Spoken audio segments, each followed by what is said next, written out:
Halo pemirsa, selamat datang kembali di channel yang selalu membedah sisi terdalam dari dunia sepak bola tanah air. Bicara soal Surabaya, apa yang pertama kali terlintas di pikiran kalian? Kota pahlawan? Atau hamparan lautan hijau yang bersorak untuk satu nama agung, Persebaya Surabaya? Selama puluhan tahun, sepak bola Surabaya adalah sebuah monarki absolut. Tidak ada ruang untuk warna lain selain hijau. Tidak ada lambang lain yang diagungkan selain hiu dan buaya. Namun, bagaimana jika kami katakan kepada kalian bahwa hegemoni sakral itu sedang diusik? Bagaimana jika monarki itu kini mendapat tantangan dari sebuah kekuatan baru yang lahir dari rahim transformasi, dengan warna merah yang menyala, dan dipimpin oleh sosok yang justru pernah menjadi pahlawan bagi publik hijau? Sobat FM Sport, siapkan diri kalian. Hari ini, di bulan Agustus 2026, sejarah sepak bola Jawa Timur baru saja berbelok tajam. Kita tidak lagi hanya berhayal di dalam game. Kita sedang menatap potensi salah satu derby paling dramatis, paling panas, dan paling emosional dalam sejarah Liga Indonesia, Derby Surabaya. Jika tim baru ini sukses menembus kasta tertinggi Liga 1, kota Surabaya dipastikan akan terbelah. Mari kita bedah lebih dalam, eksklusif hanya di FM Sport. Mari kita mulai dari fakta paling segar yang baru saja mengguncang publik sepak bola nasional di awal Agustus 2026 ini. Bagi kalian yang selalu memantau perkembangan kasta bawah, kalian pasti familiar dengan tim bernama Dejan FC.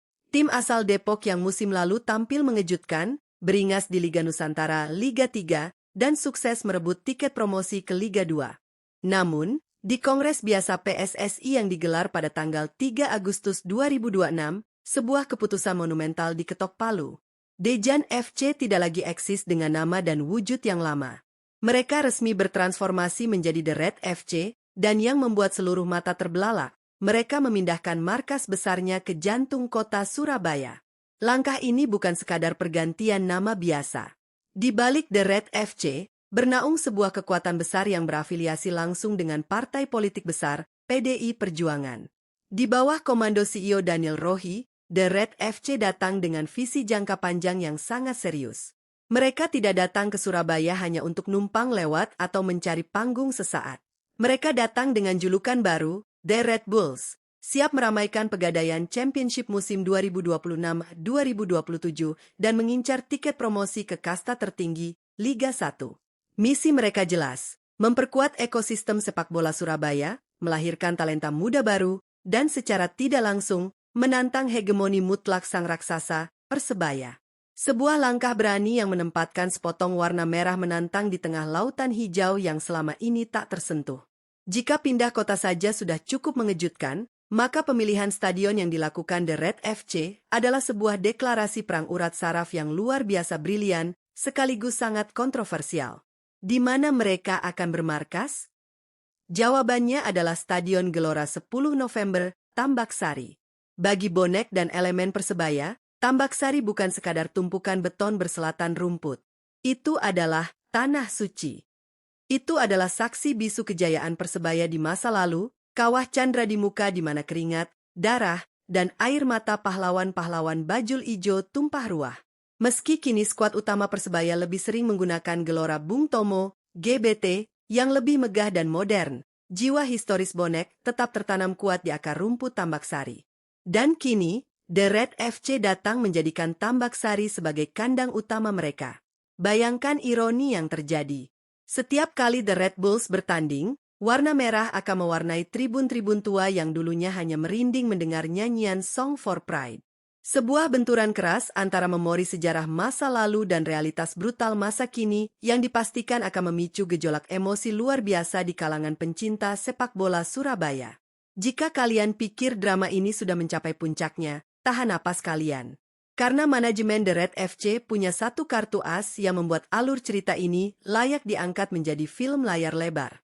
Siapa nahoda yang mereka pilih untuk memimpin armada merah mengarungi pegadaian Championship musim ini?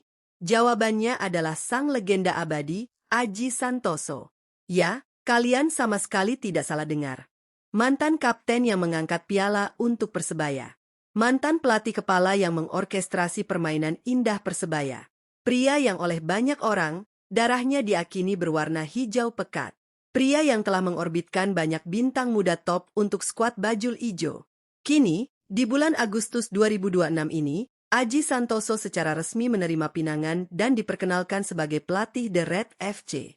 Dalam konferensi persnya, Coach Aji mengaku tertantang karena visi The Red FC sangat seirama dengan filosofinya, membangun ekosistem sepak bola berbasis kekuatan pemain muda lokal. Tapi, kita semua yang paham sepak bola tahu, ini lebih dari sekadar urusan taktik di atas meja. Kehadiran Aji Santoso di kubu The Red FC adalah sebuah psiwar tingkat dewa. Aji tahu luar dalam, dari A sampai Z, tentang karakter sepak bola, ngeyel, getih, wani, khas arek-arek Surabaya. Kini, ia meracik formula yang sama dari bilik ganti Gelora 10 November, namun untuk Panji The Red Bulls. Apakah ini sebuah pengkhianatan di mata loyalis hijau? Ataukah ini murni perwujudan profesionalisme sepak bola modern? Satu hal yang pasti, bumbu drama ini sudah cukup untuk membuat suhu sepak bola Surabaya mendidih hingga titik didih tertinggi. Sekarang mari kita berandai-andai dan menarik garis waktu ke depan. Dengan skuad depth muda yang militan, dukungan finansial serta backing politik yang kuat dari manajemen pimpinan Daniel Rohi, serta otak taktik brilian dari Aji Santoso, The Red FC menjelma menjadi monster yang menakutkan di Pegadaian Championship. Bayangkan mereka berhasil menyapu bersih poin demi poin, menumbangkan lawan-lawan tangguh di fase grup, hingga akhirnya peluit panjang di laga krusial semifinal Liga 2 dibunyikan, The Red FC menang. Mereka sukses menyegel satu tiket promosi otomatis ke kasta tertinggi, Liga 1. Pada detik peluit itu ditiup, kami yakin seluruh kota Surabaya akan terdiam sesaat, sebelum akhirnya meledak dalam perpaduan antara histeria, rasa penasaran, dan mungkin permusuhan baru. Promosinya The Red FC ke Liga 1 berarti satu hal mutlak, sebuah realita yang tak bisa dihindari siapapun. Kita akan menyajikan derby Surabaya secara resmi di kasta tertinggi sepak bola Indonesia. Ini takkan lagi sekadar pertandingan perebutan 3 poin. Ini adalah perebutan tahta ibu kota Jawa Timur. Coba kalian pejamkan mata dan bayangkan atmosfernya. Hari itu akhirnya tiba. Pekan yang paling diberi lingkaran merah tebal dalam kalender Liga 1. Surabaya versus Surabaya. Sejak 1 minggu sebelum peluit kick-off ditiup, atmosfer kota akan terasa sangat mencekam namun penuh gairah sportivitas.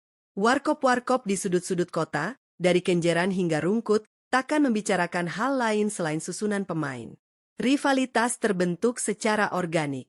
Gesekan gengsi tak terelakkan. Ketika Persebaya bertindak sebagai tuan rumah di Gelora Bung Tomo, 50.000 lautan bonek akan menciptakan neraka terburuk yang pernah dirasakan skuad The Red FC. Nyanyian lantang yang memekakan telinga, koreografi raksasa menutupi tribun, memberikan teror mental tanpa henti kepada sang tetangga baru yang berani menantang sang raja di singgasananya. Namun sebaliknya, saat giliran The Red FC menjamu Persebaya di kandang mereka, Gelora 10 November, aura magis nan sakral dari stadion tua peninggalan zaman itu akan berbalik seolah mengkhianati Persebaya. Aji Santoso berdiri gagah di pinggir lapangan hijau Tambak Sari, menginstruksikan pasukannya untuk bermain wani. Pasukan The Red Bulls akan tampil habis-habisan, ingin menuliskan sejarah dengan tinta merah bahwa Surabaya tak lagi mutlak milik satu warna. Di atas lapangan, setiap perebutan bola akan terasa seperti perebutan nyawa. Tackle-tackle bertebangan, adu sprint, dan emosi yang meluap-luap. Setiap gol yang tercipta di laga itu bukan cuma sekadar merobek jala gawang lawan, melainkan merobek harga diri sang rival sekota. Ini adalah embrio derby sejati, layaknya tensi berdarah derby della Madonnina di Milan atau El Trafito di Los Angeles. Sebuah benturan sempurna antara tradisi masa lalu yang panjang melawan ambisi besar sebuah dinasti baru di masa depan. Derby Surabaya hari ini bukan lagi sekadar isapan jempol, wacana warung kopi, atau skenario hayalan yang biasa kalian ciptakan di mode karir Football Manager. Dengan lahirnya dan diresmikannya The Red FC pada Agustus 2026, benih-benih badai rivalitas itu telah resmi ditanam di atas rumput Tambak Sari. Perjalanan The Red FC menuju Liga 1 memang masih harus dibuktikan di atas kerasnya aspal kompetisi Pegadaian Championship musim ini. Namun dengan kombinasi fasilitas, backup yang mumpuni, serta tangan dingin magis dari seorang coach Aji Santoso, status promosi bukanlah sebuah kemustahilan, melainkan murni target rasional yang sangat bisa diraih. Pertanyaan besarnya sekarang, Siapkah warga Surabaya dan loyalis hijau menerima kehadiran tetangga berisik yang memakai warna merah ini? Dan di sisi lain, mampukah Persebaya dengan segala nama besarnya membuktikan bahwa tahta suci Surabaya selamanya tak akan pernah bisa direbut oleh pendatang manapun? Hanya waktu dan lapangan hijau yang bisa menjawabnya. Nah, bagaimana menurut kalian, Sobat FM Sport? Apakah kalian tak sabar melihat derby Surabaya ini benar-benar pecah di Liga 1? Ataukah kalian merasa The Red FC tak akan mampu bertahan dari kerasnya tekanan sepak bola Jawa Timur? Tuliskan analisis dan unek-unek kalian sedramatis mungkin di kolom komentar di bawah. Jangan lupa untuk hancurkan tombol like, share video ini ke semua teman dan grup WhatsApp pecinta sepak bola kalian, dan tentu saja, klik tombol subscribe ke channel FM Sport agar kalian tak pernah tertinggal satupun analisis tajam tentang panasnya dinamika sepak bola Indonesia. Terima kasih sudah menonton. Mari kita nantikan sejarah baru tercipta. Salam olahraga, dan sampai jumpa di video kita yang selanjutnya.